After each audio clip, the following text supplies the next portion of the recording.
I always recommend to buy the second-hand property, something like under 6 million. Because especially like imagine you buy the old property, first of all, you don't need to pay the management fee, and you spend some money to upgrade it, and you probably will you achieve the higher rental yield. We have some successful case in Old Taipei Village. So those property are age property, but that they are within the charming area. So this kind of a property attract quite a lot of expats who are willing to pay the premium to find their home, not the property.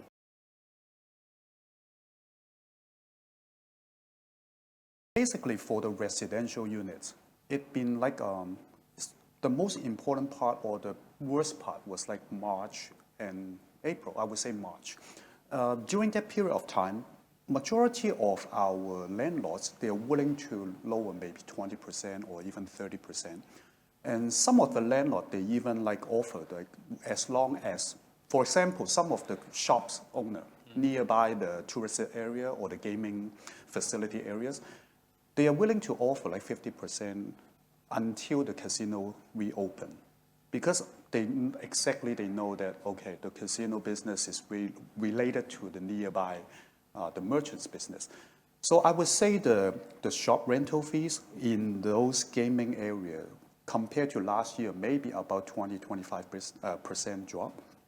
But again, when you ask about the rental market for commercial spaces that is not in the touristy area, for example, like in this central area or in the central Taipei area or in the Haksawan area, it seems like the rental it haven't been dropped at all.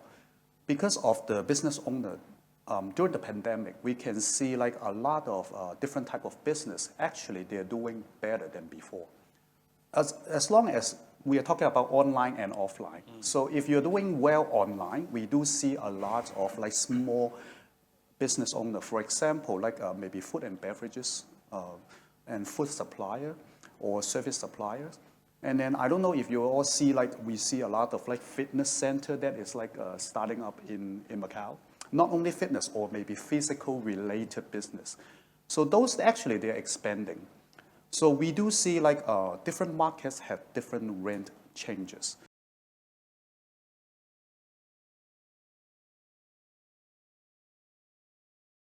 I think it's not surprising because in Macau, almost 70% of the residents are living in their own properties or the family-owned property. So in the transaction volume actually dropped 2 years ago when the double stamp duty was first introduced by the government to the city. So actually the pure investment for the residential actually vanished after that. So now most of them are young local residents buying the house for their self-occupation. So I think it's a common phenomenon to show that the percentage, and they also benefit from the higher loan-to-value ratio for the new policy released by the government 2 years ago. So that's why we can see that the percentage of the young buyers are increasing.